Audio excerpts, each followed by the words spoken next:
የፋኖ ኃይሎችና የትግራይ ኃይሎች ጥምረት መፍጠራቸው ተነገረም።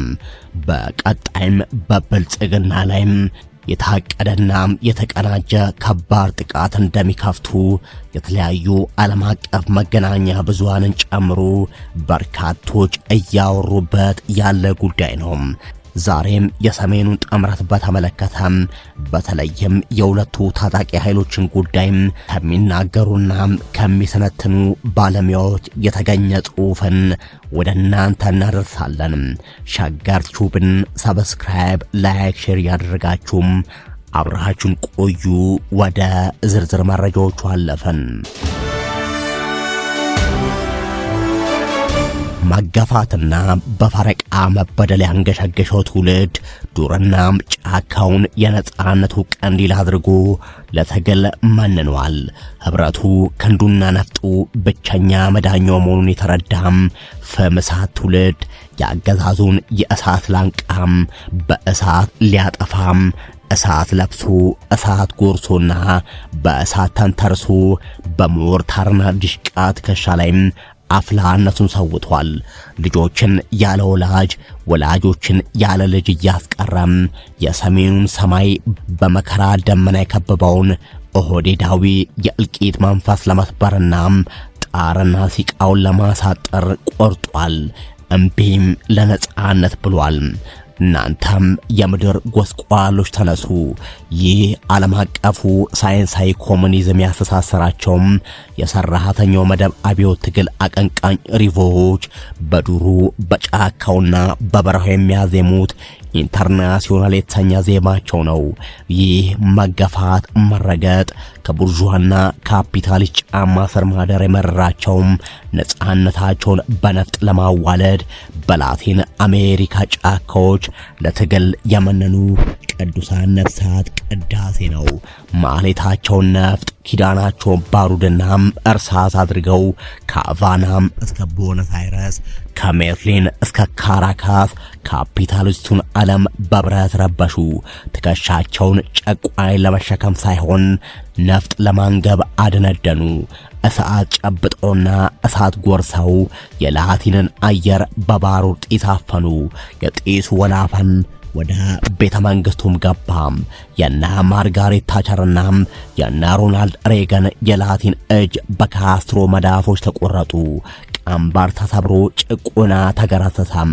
ቡርዣው በሪቮቹ ተረከዝ እየተመታም ከላቲን ሰማይ ስር ተነቀለም። ትግል መሪዎችን አምጦ ይወልዳል። የትግል ሆድ እንደ እናት ሆድ ዥንጉርጉር ነው። ባንዳና ጀግና እኩል የሚበቅልበት ማጽን ነው። ህዝባቸውን በዛገ ካራም ከጀርባ የሚገዘግዙና ያጎረሳቸውን ጣት የሚነክሱ እንግዲዎችን እንደሚያበቅል ሁሉ መከራ መስቀሉን ተሸክመው እስከ ቀራኒዮ ለመጓዝ የማያመነቱ የጎልጎታና የሲኦል ደጃፎች ጩኸት የማይረብሻቸው አናብስትንም ያፈራል። የትግራይን ትግል ለጋዝ ላይ ዳንኪራና ለሸራተን ውስኪ አለች ብለው የሸጡ የፖለቲካው መናፍቃን ከአማራም ጉያ ውስጥ በቅለዋል። የአብይን ክንድና ደረት ምቹ ትራስ አድርገው ተንፋሹን እየሞቁ የእልቂትና የጥፋት ነጋሪታቸውን እየመቱ ነው። በትግል ጓዶቻቸው ማዕድ አብረው በተጋሩ ወዳጆቻቸው ላይም ሞት እያወጁ ነው። የክህደት እጅ ከጥላት ክንድ በላይ ይደድራል። ይህ በወዳጆች ቤት የቆሰልኩ ቁስል ነው እንዲል ቃሉም ከጥላት ቡጢ የወዳጅ ቁንጥጫም የበለጠ ያማል። የምንታገለው አንድ እጃችንን ታስረን ነው ሲባል በውስጥ ካለም የጥላት ሶስተኛ አይን እስከ ዋና ጥላት ድረስ የሚደረግ መራራ መሆኑን ለማመልከት ነው። አሁን የአማራና የትግራይ እጆች እሾ ጨብጠዋል።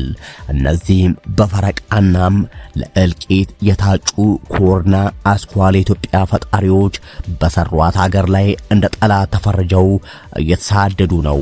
ህልውናውን በእነዚህ ህዝቦች ጥፋት ላይ የተከለ ኃይል ያለውን አቅም በሙሉ እነርሱን ከታሪክና ከካርታ ገጽ ላይ ለመፋቅ እየከሰከሰ ነው። ትግራይ ያቺን ሰዓት ድህረ 2013 ጸረ ትግራይ ማሽነሪው ተናቦ የዘመተበት ነው። ከብረትና ሜዳ ትግሉ ባሻገርም የአገልግሎት ተቋማት ሳይቀርም እንደ አገዛዙ ሜካናይዝድ ክፍለ ጦሩ ነው በተጋሩ ላይ ዘምተዋል። ባንኮች፣ ሆስፒታሎች፣ ሆቴሎች፣ እድርና እቁቦች ሳይቀርም የአብይ ሌላኛው የጦር ግንባር ነበሩ። ስማቸው ሀጎስ ትራስና ገብረ እግዚአብሔር የሆኑ ሰዎች ከስራቸው ተፈናቅለውና ደሞዝና ጥቅማጥቅማቸው ተከልክሎ እንዲገለሉ ተደርጓል። ሆስፒታል አይሲዩ ውስጥ የተኛ ሀጎስ ኦክሲጅኑና ግሉኮሱ እየተነቀለም ወደ ኮንሰንትሬሽን ካምፕ ተገዟል። ኢትዮጵያ አረሟን ነቅላም አውሬዋን አግዛ ከበሮ እየመታች ነው። በዳቦ እንብላቸው በእንጀራም የየአዝማሪ ቤቱ ማሲንቆ መገዝገዣ ሆኗል። ሻቢያና ኢሳያስ ቁጥራቸው ከቅዱሳኑ ሰርታ ተመድቦ የጨለማ ዘመን አጋር ሆኗል። አዲስ አበባ ላይ በታክሲዎችና ህዝብ በተሰበሰበባቸው ቦታዎች ላይም በደፍረት ትግረኛም የሚያወራ ከታያም ያ ሰው ኤርትራዊ ነው። መሃል አዲስ አበባም ኤርትራም ቅኝ ገዢ ከምትላት ኢትዮጵያም ነፃ ያወጣችበትን ቀን የነፃነት በዓል ብላም በዳንኪራና በሽለላ ስታከብርም የድግሱ አስተባባሪ ብልጽግና ነበረም። ይህ ህዝብ የመላው ኢትዮጵያውያን ጠላት ነው። የኦሮሞ ጠላት ነው። የአፋሩ ጠላት ነው። የአማራው ጠላት ነው። አገኘው ተሻገርም የፌዴሬሽን ምክር ቤት አፈ ጉባኤ የተናገሩት ነበረ። ፈቅደን ብናኖራቸው ጁንታው አሸነፈ ብለው ይጨፍራሉ። ካልተመቻቸው ራሳቸው የቀረጹት ሕገ መንግስት አለ። በዚያ መሰረት ሜር ነው አለች አዳነች አበቤም። ጠላት ሊያጠፋ ሲዘት እመነው ጠላት ለጅምላ ሞት የሚሆን የጦር መሳሪያ ሲገነባም አስቆሞ ይላል ቤንያሚን ኔታንያሁ። አብይ ትግራይን ካላጠፋም እንቅልፍ አይወስደውም። ዙፋኑንና አልጋውን በትግራይ መቃብር ላይ ካልዘረጋም ይቆረቁሩሃል።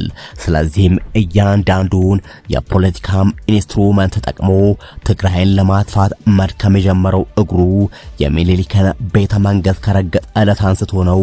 ይህም ለጅምላ ሞት የታጨ ማህበረሰብ በጦርነት ሳይፈታም በከበባም በክልከላና በቀባም እንዲደቅ ተደርጓል። ዳንኤል እንዳለውም አረም ነውና ይነቃልም፣ ካንሰር ነውና ይቆረጥ፣ ከታሪክም ካሊናም ይወገድ ቅስቀሳም ፍሬ አፈራም። የአማራ ጠፋት ባሳምኖ መቃብር ላይ አማራም ላገዛዙ የሞት ሙሽራ ሆኖ የታጨው አስቀድሞ ነው። በኦሮሚያ ክልል የአማራ መታረጃ ቄራና ኦሽዊቲዝ ሆነ። ከወለጋም እስከ ማደጎ ሸገር ሲቲም አማራ በስልት ተወጋም። በክልሉ ያለው እህልና ሰብል በአማራም ደምና እንባ የበቀለ ነው ቢባል ማጋነን አይሆንም። ጽንስ ሳይቀር በሆድ እያለ የተቀደደው በነ ሽመልስ አብዲሳ ክልል ነው። እነ አራርሳ መርዳታ የሚዘውሩት ሽብር የኦሮሚያ ፀሐይ በአማራ ደማቅቷል። ሞት፣ ስደት፣ መፈናቀልና ግድያም የክልሉ መዝገበ ቃላት ነበሩ። ይህ ከክልሉ ውጭ የሚኖረውን አማራ መከራ ያሳየ የኦህዴዳዊ የሞት መዳፍ አሳምኖ የሚባለን የእሳት አጥር ካፈረሰ በኋላ ፊቱን በክልሉ ወደሚኖረው አማራ ዞረ። ልዩ ኃይሉን በተና። የክልሉን ጠንካራ መሪዎች አገዳደለ። ገሚሱን በንዋይና በብላክሜል አሰግዶ ምስለኔው አደረገ።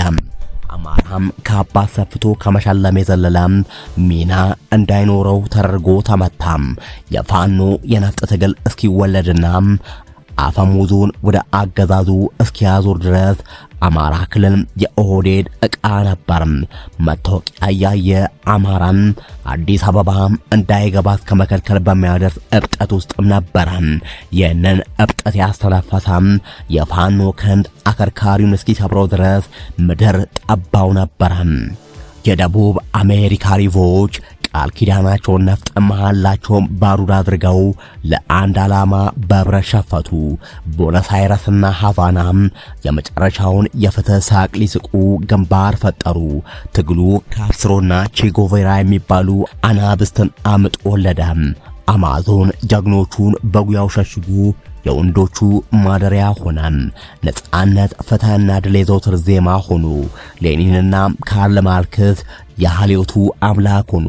ሶሻሊዝም የሚባል ወንጌል የትውልዱን ልብ ለነጻነት አሸፈታም። ባርነት በቃን፣ የካፒታሊዝም ቀንበር በክንዳችን ይሰበራል ያሉ ወጣቶች ትግሉን ከራሳቸው በላይ አፈቀሩ። ሞት ተናቀ። ሞት ሆይ መውጊያ የታል? ድል መንሳትስ ወዴት አለ? ብለው በሞት ላይ ፎከሩ፣ በአፈሙዝ ሲሸለሉ። ይህም የካፒታሊስቱን የብረት መዳፍ ባጠረ ጊዜ ቆረጠው።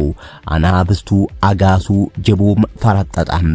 አማራና ትግራይ በታሪክ ጥፋት ላይ ናቸው። በ3000 ዘመን ታሪካቸው ያላዩትን እልቂትና መሳደድ በአብይ አህመድ አይተዋል። ጎጆ ቤት በድሮን ቁምቡላ የሚያፈርስ ባዕድ ጋብዞ የሚያስወርር ደመኛም የጋራ ጠላት ገጥሟቸዋል። 12 ሆና አንድ ነበር እንደፈጃት በግ በፈረቃና በተናጠል ከመዋጥ ክንዳቸውን ለጋራ ዓላማም አስተባብረዋል። አክሱምናም ላሊበላም ሐይቅ እስጢፋኖስና ደብረ ዳሞ መርጦ ለማርያምና ጽዮን ማርያም አንሷር መስጊድና ነጃሺም ለአንድ ብረት ለአንድ ዓላማ ቆመዋል። የአንድ መቅደስ ልጆች የፋሺስት የደርቡሽና የእንግሊዝ መካቾች በጥቁር ጣሊያኑና ውሉደ ፋሺስቱ ላይ ሸፍተዋል። እንደ ደቡብ አሜሪካ ሪቮች ተረከዛቸውን ባገዛዙ ላይ አንስተው ለነፍጥ መነኗል። ፋኖና ቲዲኤፍ አንድ ሆነዋል። በቅርቡ ብልጽግና ላይ የትግራይና የአማራ ኃይሎች ዘመቻ በመጀመር አስወግደው ለመላው ኢትዮጵያውያንና ብሔር ብሔረሰቦች ነጻነትን ያጎናጽፋሉ ይላል ጽሑፉ። በመጨረሻም ከሸገር ቲዩብ ለዛሬ የተዘጋጀው መረጃ ይህንን ይመስል ነበረ። ተጨማሪ መረጃዎች እንዲደርሷችሁ ቻናሉን ሰብስክራይብ፣ ላይክ እና ሼር አድርጉ። በያላችሁበት መልካም ጊዜም